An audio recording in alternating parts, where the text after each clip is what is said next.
هاي، ازيكم؟ انا رندا. هنعمل النهارده مع بعض عيش للسندوتشات، بس بطريقه حلوه وبشكل احلى. هنا كيلو دقيق او 3/4 كيلو دقيق.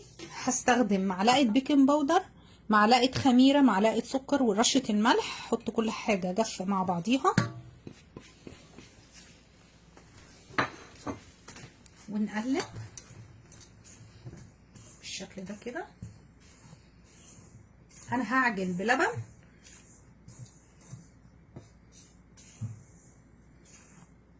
بالشكل ده كده. هحط بيضه،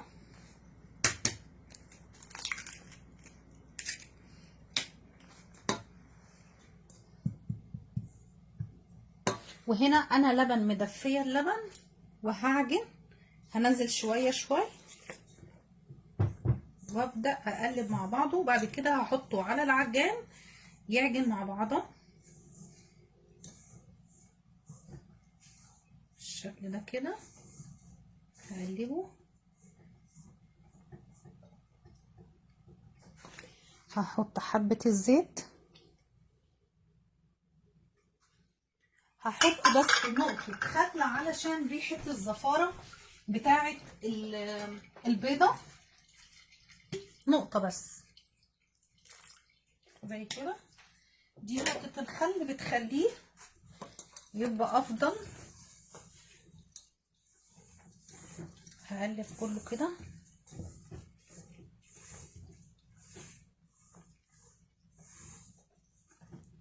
هاخده على العجان اشغل عليه وارجع لكم لما اوريكم شكله ازاي. هنا انا خلاص خلصت العجينه في العجان. ليه ما صورتش في العجان؟ عشان العجان بصراحه محطوطه على رف، فاللي هو لسه هشيل الكاميرا واودي مش هتظبط، مش هقدر امسك بايد واحده الكاميرا. فكلنا طبعا عارفين ان العجان بيشتغل ازاي. ما حطيتش اي اضافات تاني غير اللي انا حطيتهم. بصوا بقيت حلوه قوي، عجينه طريه. انضف بس السلاح بتاع العجان. انا طبعا ايديا نظيفه.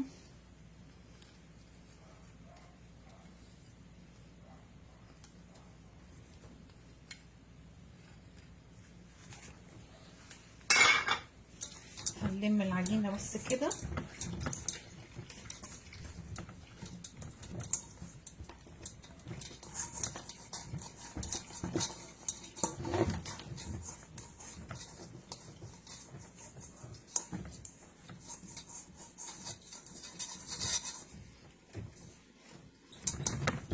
شايفين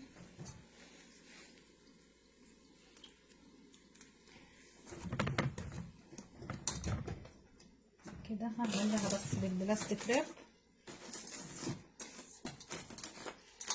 نغطيها ونسيبها تخمر، وبعد ما تخمر هرجع اقول لكم هنعمل ايه فيها. طيب هنا العجينه خمرت، خدت خمرها كفايه. شايفين ان بسم الله حلوه قوي. هنا هنرش بس حبه دقيق صغيره.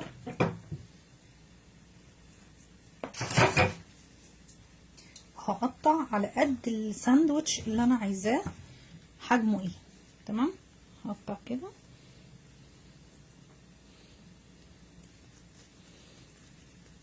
شايفين قد البرتقانه الصغيره.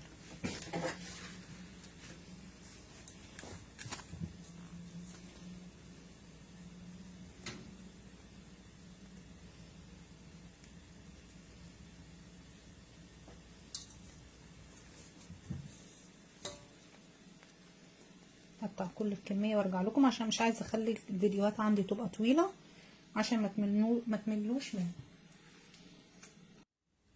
طيب هنا هنبتدي نفرد العجينه. شايفين كيف؟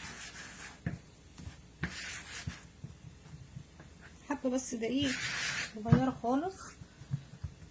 نبدا نفرد.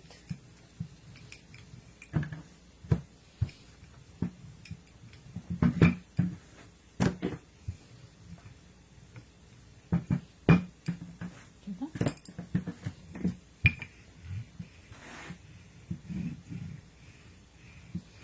شكل بيضاوي. انا هنا دي سمنه تمام. هدهن هنا السمنه ليه؟ علشان بس ايه، معوزي ان انا افتحها بالسكينه لما اجي اعمل الساندوتش يبقى معايا سهل في الفتح. هطبقه كده اهو وهسيبه يخمر. نعمل واحد مع بعض تاني، حبه صغيره من الدقيق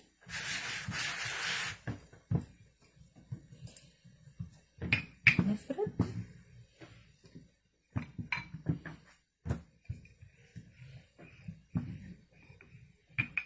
حوالي ما يكونش كده. هناخد دهنة خفيفة من السمنة او الزيت، بس انا بحب السمنة ليه؟ عشان السمنة بتدي للعجينة طعم حلو جدا. نقفل كده اهو ونسيب يخمر. نخلص كل الكمية وارجع لكم. وطبعا هنعملهم ونبدأ نسيبهم يخمروا على بيت ما تخلصي كل الكمية. طبعا انا هنا مقطعاها وغطيتها علشان الوش ما ينشفش معايا. هخلص كل الكمية وهبتدي لما اخبز اول حاجة قطعتها، وبكده اكون خلاص قطعتهم كلهم زي ما انتم شايفين، وغطيتهم ببلاستيك راب. وهحط عليهم اي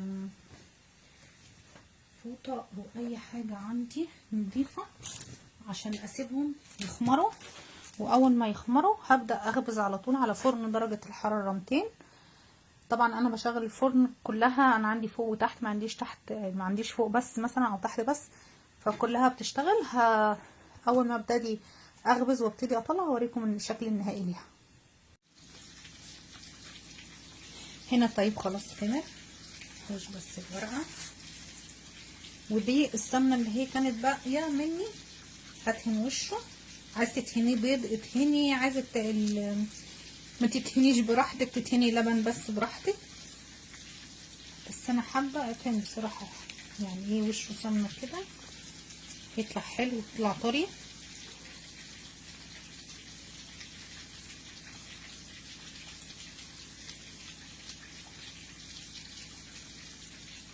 طبعا انا دخلت اول صينيه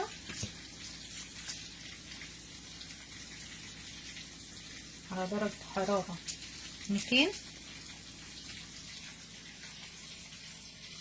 او 550 باللي هي بتاعت ايه، بتاعتنا احنا هنا في امريكا، اعلى حاجه يعني في الفرن. بس كده يطلع واوريكم شكله هيبقى ايه اخر حاجه.